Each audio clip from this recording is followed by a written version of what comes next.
গোপীনাথপুর দোলযাত্রা উপলক্ষে যে মেলাটা হয়, এই মেলাটা 518 বছর বয়স ক্রস হয়ে গেছে, এবার 519তম হবে।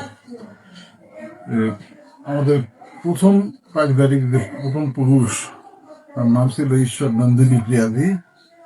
উনি নদিয়ার শান্তিপুর থেকে এই অঞ্চলে আসে, তার গুরুর নির্দেশে আসে। এখানে এই গোপীনাথপুর থেকে 1-2 কিলো দূরে, মানে আক্কেলপুর থেকে আসতে ওটা আগে পড়বে, একটা জঙ্গল আছে। এখনো জঙ্গল কিছুটা ধ্বংসাবশেষ দেখা যায়। ওখানে এই মন্দিরের যে বিগ্রহ এই অবস্থায় পায়, তার গুরুর নির্দেশে ওখানে চলে আসে এই পূজা টুজা সেবা টেবা এটা চালায়। পরবর্তীতে নবাব আলাউদ্দিন হোসেন শাহ বাদশাহ এই দেবত্ব সম্পত্তি লোকজনের খাওয়ানোর জন্য উনি 2টা জমিদারি দান করে। একটা হচ্ছে এটা গোপালপুর জমিদারি, আর হচ্ছে গোপীনাথপুর। ওটা গোপীনাথপুর কিন্তু এটা নয়। এখন কালক্রমে ওটা হয়ে গেছে পুরানা গোপীনাথপুর, এটা হয়ে গেছে নতুন। হ্যাঁ, দেখো ওখানে ডাকাতের অত্যাচার হতো বা আশপাশে কোনো লোক বসতি ছিল না, যার জন্য ওখান থেকে এখানে চলে আসে। কোন সালে আসছে এটা বলা যাবে না।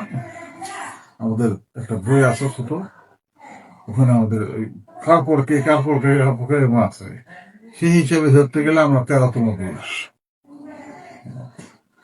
তখন থেকে নিয়ম আছে, প্রতিদিন 20 কেজি চালের রান্না হবে এবং লোকজনের মধ্যে খেতে হবে। যদি লোক সংখ্যা বেশি হয় প্রয়োজনে বাড়ান দেবে, কিন্তু কমান দেবে না। হয়তো ঝড় বৃষ্টি বাদল প্রাকৃতিক দুর্যোগ কেউ না আসলেও গ্রামের লোকজন আসে, তাও দিয়ে দেওয়া হয়, নষ্ট করে কিরা। আর প্রতিদিন তো বিভিন্ন জায়গা থেকে এখন রাস্তাঘাট ভালো হয়ে গেছে, বাস নিয়ে ভটভটি, ভ্যান গাড়ি, তারপরে সিএনজি, অটো, এলাকায় প্রচুর লোক আসে, চলতেছে। আর মেলার সময়, মেলাটা বছরে একবারই হয়, সেটা হচ্ছে ফাল্গুনের চাঁদের যে পূর্ণিমা, দোল পূর্ণিমা বলা হয়। এই দোল পূর্ণিমা উপলক্ষে মেলা হয় 13 দিন ব্যাপী। এখন লাগতে ভাঙতে একটু বেশি হয়ে যায়, কিন্তু আসলে 13 দিন। 13 দিনের আমরা পারমিশন করে নিয়ে আসি। ওই 13 দিন এই যে খাওয়া দাওয়া লোকজনের এগুলা এসব ওই মেলার মধ্যে একটা মন্দির আছে, ওখানে হবে, তখন আর বেড়াতে হবে না। আর এই মন্দিরের সব বিগ্রহ ওখানে ছিল না। ঠিক 13 দিনের শেষ দিনে তো আবার চলে আসে। এই তো। আর মেলার তো আগেকার দিনে যখন ব্রিটিশ শাসন ছিল, তখন মেলায় তো এক দেশ যেহেতু উর্দু বা এগুলাও বিক্রি হয়েছে, আমাদের শোনার কথা, আমার দেখিনি। পরবর্তীতে বড় বড় বোগদা গরু আসতো বিহার থেকে, এগুলা দেখছি। আর এখন এই পাওয়ার টিলারের যুগ হওয়াতে গরু মহিষের চাহিদাটা কমে গেছে, যার ফলে গরু মহিষের যে মেলাটা, এটা এখন মনে করেন ওই 75% নাই। 25% আছে। সব তো আর বিক্রি হয় না, কিছু বিক্রি হয়, কিছু ফেরত যায়, এরকম।